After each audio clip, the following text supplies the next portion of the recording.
Madame, Monsieur, bonsoir, bienvenue dans le journal. Donc voici les titres. Le Premier ministre reçoit un message du président malien adressé au président de la République et s'entretient avec le commandant de l'Africom.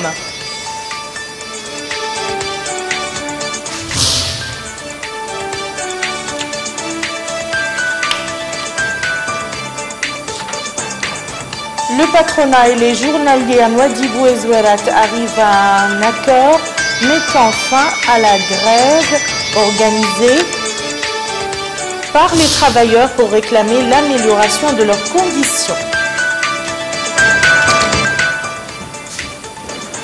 Le ministre de la Santé affirme qu'il n'existe dans notre pays aucune maladie liée à la fièvre jaune et hémorragique.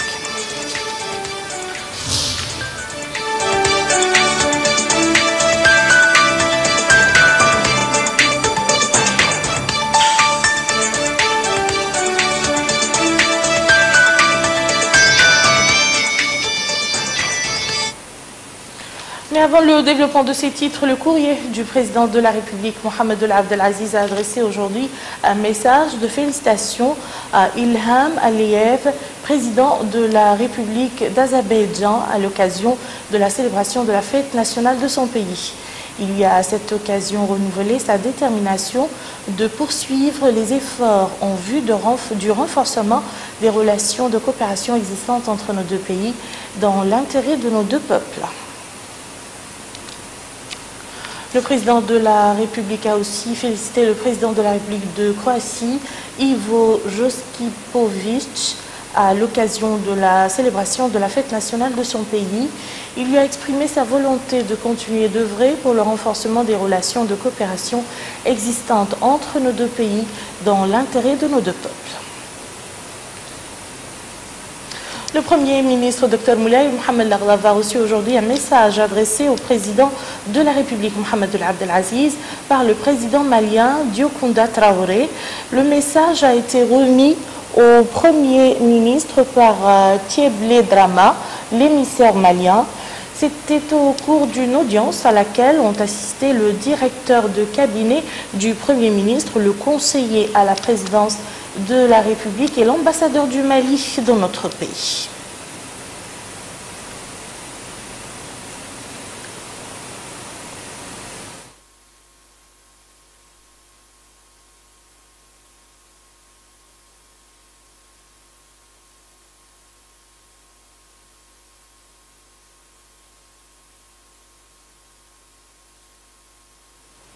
Et à sa sortie d'audience, l'émissaire malien a fait la déclaration suivante. Écoutons-le. Porteur d'un message du président Diokounda Traoré à son frère et ami, le président de la République islamique de Mauritanie.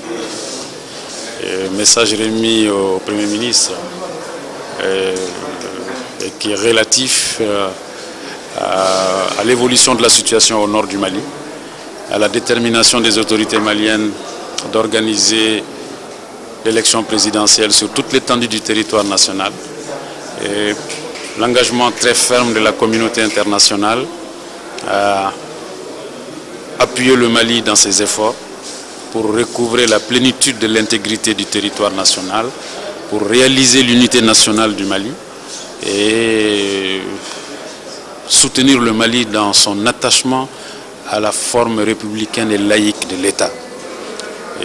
Nous avons engagé des discussions avec toutes les parties prenantes au nord parce que notre conviction est que la solution au nord du Mali doit être inclusive et qu'elle doit concerner tous les groupes armés, les représentants de toutes les communautés du nord du Mali, si nous voulons un jour réunir les conditions de la stabilité, de la paix et de la sécurité sur une base durable.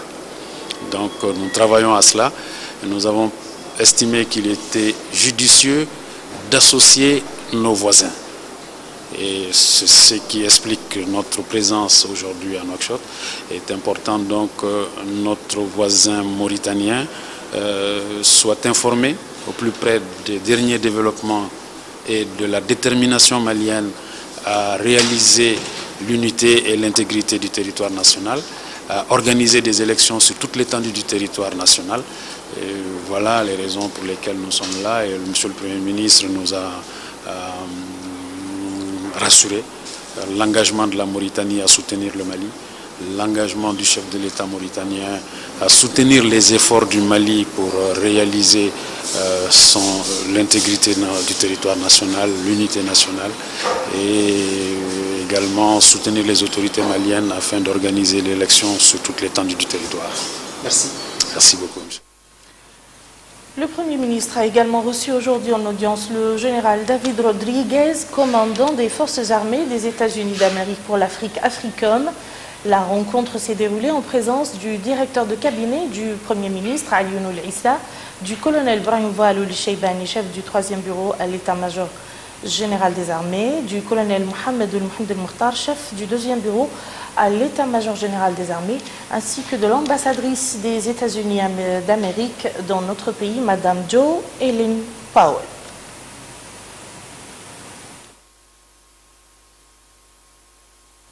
Le nouveau commandant des forces armées des États-Unis d'Amérique pour l'Afrique a déclaré au terme de l'audience que cette visite sera bénéfique pour les relations entre les États-Unis et la Mauritanie et marquera une période de plus grande coopération entre nos deux pays en appuyant nos intérêts communs pour un avenir meilleur et plus prospère pour nos deux peuples.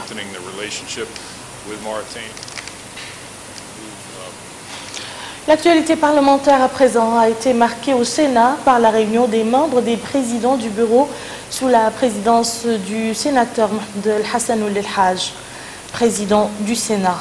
La réunion a examiné certains projets de loi présentés par le gouvernement qui étaient représentés par le ministre de la Communication et des Relations avec le Parlement, Mohamed Yahya Ould Harma. Toujours au Sénat, une plénière a été consacrée au dépôt des 2 projets de loi portant le premier sur la création de l'institution de la mutuelle panafricaine de gestion des risques et le deuxième relatif à la garde-côte mauritanienne. Les 2 projets de loi ont été transférés aux commissions spécialisées par la conférence des présidents du Sénat.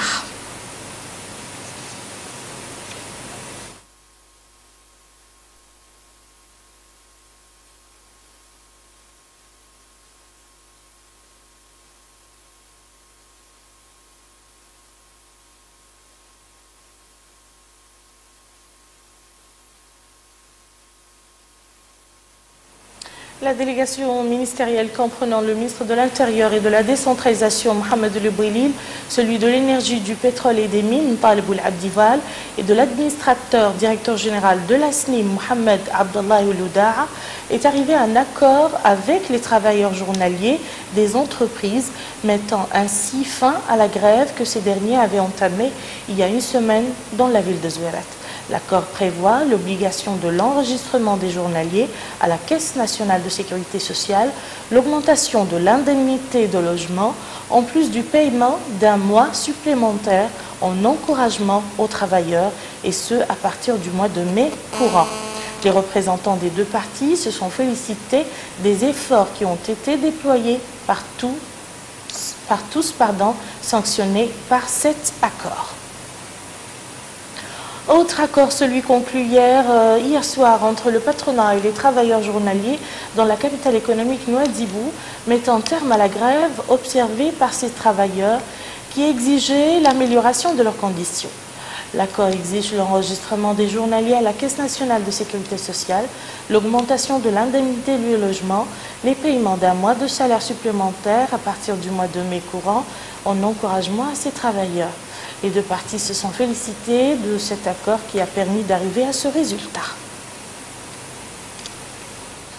Page santé de ce journal, nous la consacrons à la visite que vient d'effectuer le ministre de la Santé à Boutilimit, où il s'est enquis des conditions de travail au niveau de l'hôpital Hamad Ben Khalifa. Le ministre de la Santé était auparavant à Kifa, où il a donné le coup d'envoi de vaccination contre la poliomyélite. De passage à Boutilimit, le ministre de la Santé en a profité pour faire un tour des lieux de l'hôpital Hamad Ben Khalifa sur place Ahmedou El-Hadami Gelfoun a reçu des explications sur les conditions de travail dans l'hôpital, les spécialités et les équipements dont il dispose avant d'écouter les problèmes posés par le personnel médical. Il a ensuite tenu une réunion au cours de laquelle il a rappelé l'intérêt que les pouvoirs publics accordent au secteur de la santé. Au sujet des cas de décès enregistrés dans certaines wilayas du pays, le ministre a indiqué que sur l'instruction du président de la République, que des équipes ont été dépêchées sur les lieux munis des soins et de l'équipement nécessaire.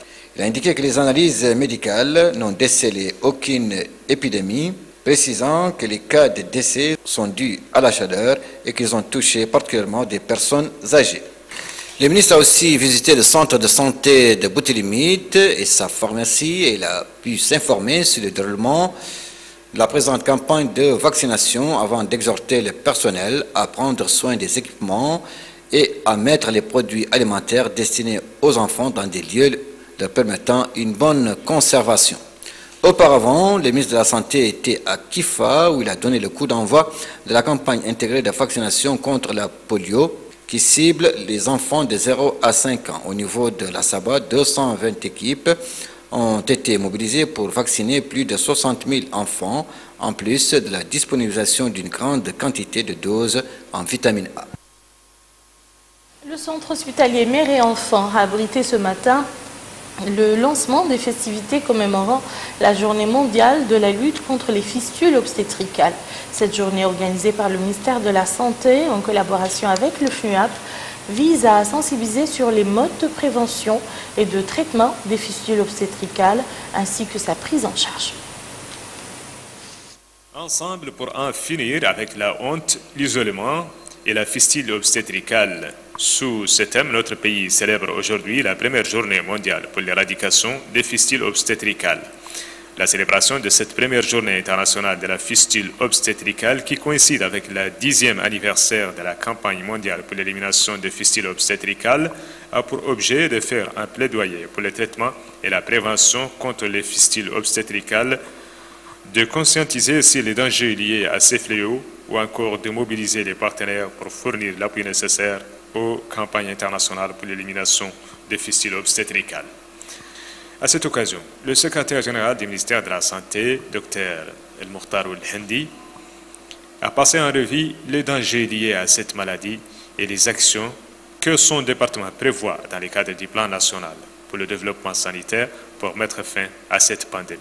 Pour sa part, le représentant du FNUAP dans les pays, M. Tcherno Othman Koulibaly, a indiqué dans un mot pour l'occasion que pour faire face à ces fléaux, qui est un problème majeur de santé publique, son institution et ses partenaires ont lancé en 2003 une campagne mondiale pour éliminer le fistule dans le but de rendre le fistule obstétrical aussi rare dans les pays en développement.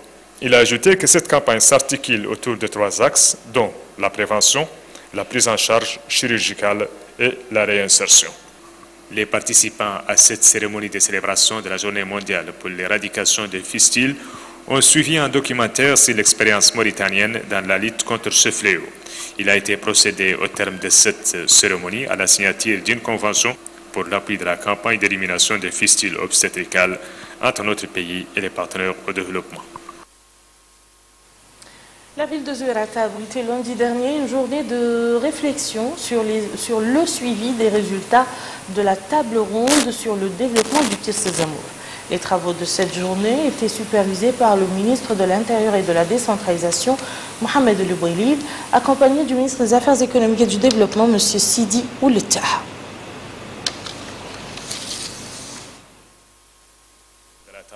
Sur le développement intégré de la wilaya de Tirs Zamour, bilan et perspectives.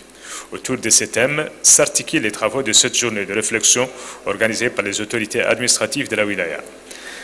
Parmi les principaux axes de cette rencontre, un exposé présenté par des experts sur le résultat de l'exécution des recommandations de la table ronde, résultats qui se sont matérialisés à travers le financement de 50 projets d'une enveloppe financière globale de 37 milliards d'ouguiya. Les espoirs fondés par les populations sur les résultats de la table ronde sur le développement intégré de la wilaya de Tirs Zamour, dont le coup d'envoi a été donné ici à Zouérate le 11 décembre 2011, demeure tributaire de l'intérêt accordé au suivi et à l'évaluation du degré de réalisation des recommandations sanctionnant cette importante rencontre. C'est pourquoi nous nous retrouvons aujourd'hui au même endroit pour apprécier le degré d'atteinte des objectifs et formuler les recommandations idoines. Le ministre des Affaires économiques et du Développement, M. Sidi Oulita, a précisé que la prise en compte des spécificités de la wilaya était absente dans le développement local et que l'État est en train de remédier à cette situation et que dorénavant, les wilayas sont développées à partir des ressources locales et les programmes de développement seront identifiés et financés en concertation avec les habitants.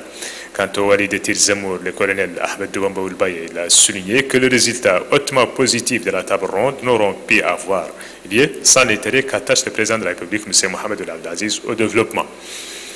Pour sa part, le maire des Ouerat, M. Yacoub El-Salimval, a insisté sur l'impact des résultats de la table ronde qui s'inscrivent dans le cadre des efforts du gouvernement visant à réaliser un développement global. Le président de la commission de pilotage et de suivi et évaluation de l'exécution des recommandations de la table ronde, M. Hamadi Oulimaïmou, a à son tour parlé des mécanismes suivis pour l'exécution de ces recommandations, appréciant la coopération de l'ensemble des partenaires pour accomplir cette action. La parole a été donnée par la suite aux intervenants pour exprimer leurs points de vue et leurs remarques sur les différentes étapes de l'exécution de ces projets. Ici à Nouakchott, le ministre de la Communication et des Relations avec le Parlement, Mohamed Yahya Ould-Harma, a annoncé aujourd'hui dans un point de presse qu'à partir du 31 mai courant, il sera mis fin définitivement à l'isolement de nombreuses colonies mauritaniennes installées dans des contrées lointaines. C'était au cours d'un point de presse tenu ce matin au ministère. Après les réformes institutionnelles et juridiques qu'a connu le secteur des médias, les autorités s'engagent sur un autre front, celui de la diffusion.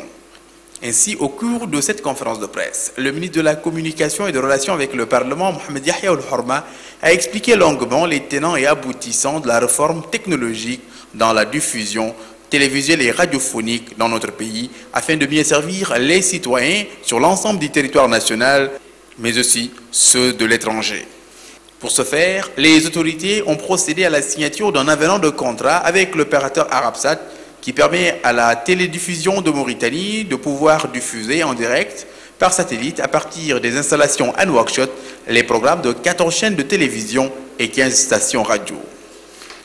À cette occasion, le ministre de la Communication et des Relations avec le Parlement, Mohamed Yahya Ould-Harma, affirmait que le gouvernement mauritanien est décidé d'aller de l'avant dans sa politique de restructuration et de modernisation du secteur de l'audiovisuel et a hissé le pays au rang des nations qui tirent profit de la révolution technologique.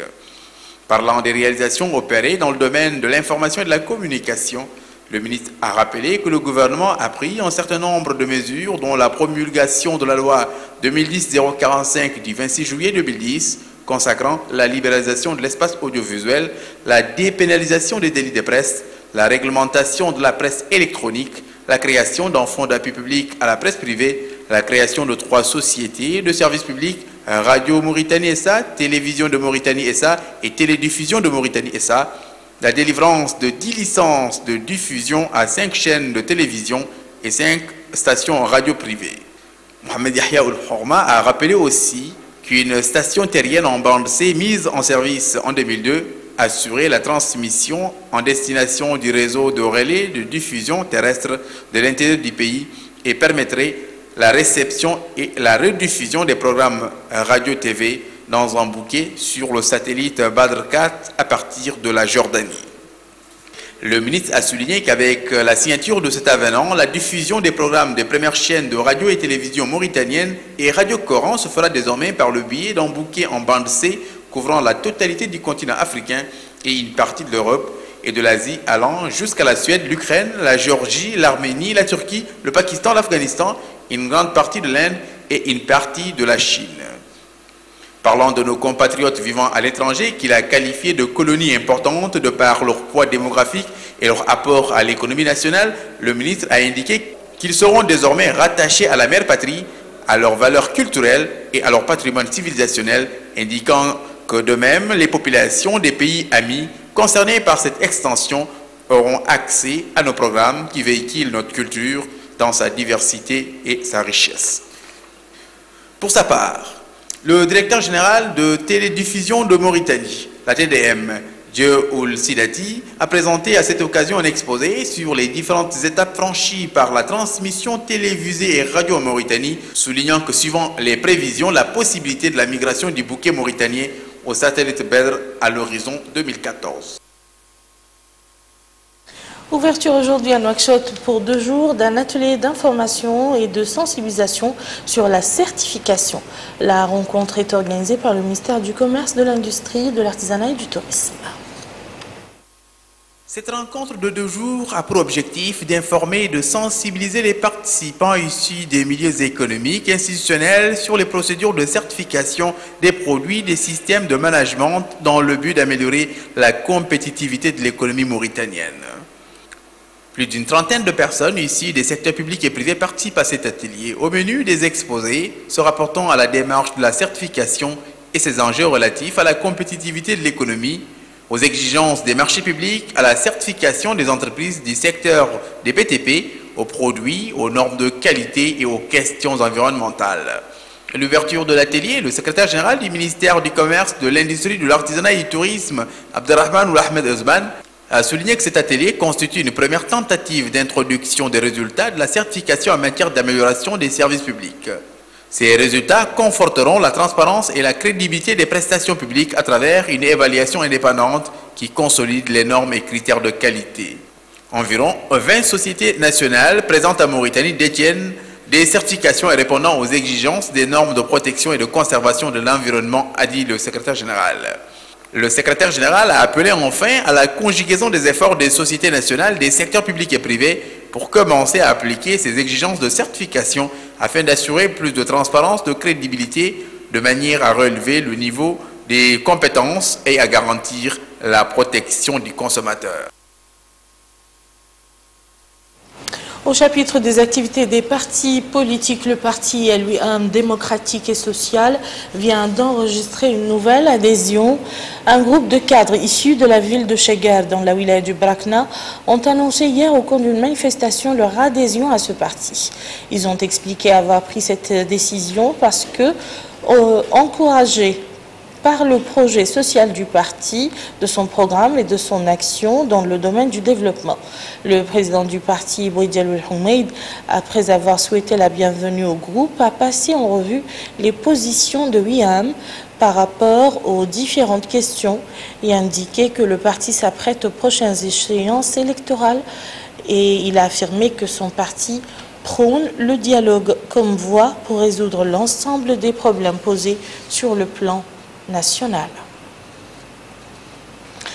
Au chapitre toujours des adhésions, cette fois-ci au profit du parti de la Convergence démocratique qui vient lui de renforcer ses rangs par la venue en son sein d'un groupe de jeunes issus de la localité d'Om Lahia.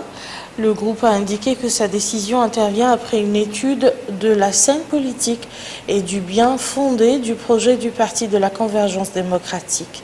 Le président de ce parti, Mahfouz Bottah, a exprimé sa satisfaction pour cette adhésion, faisant remarquer qu'elle représente une fierté pour son parti.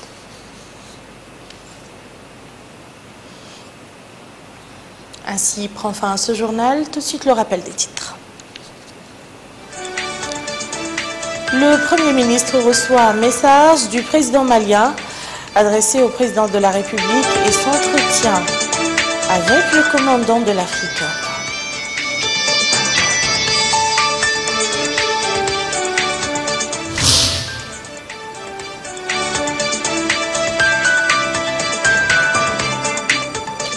Le patronat et les journaliers à Nouadhibou et Zouérat arrivent à un accord mettant fin à la grève organisée par les travailleurs pour réclamer l'amélioration de leurs conditions.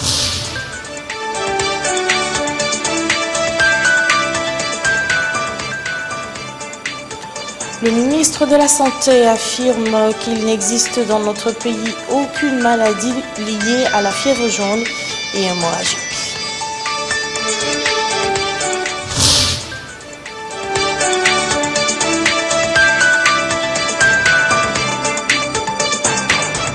Le ministre de la Communication et des Relations avec le Parlement annonce la mise en fonction d'une nouvelle plateforme numérique de diffusion qui va mettre fin à l'isolement de la diaspora mauritanienne.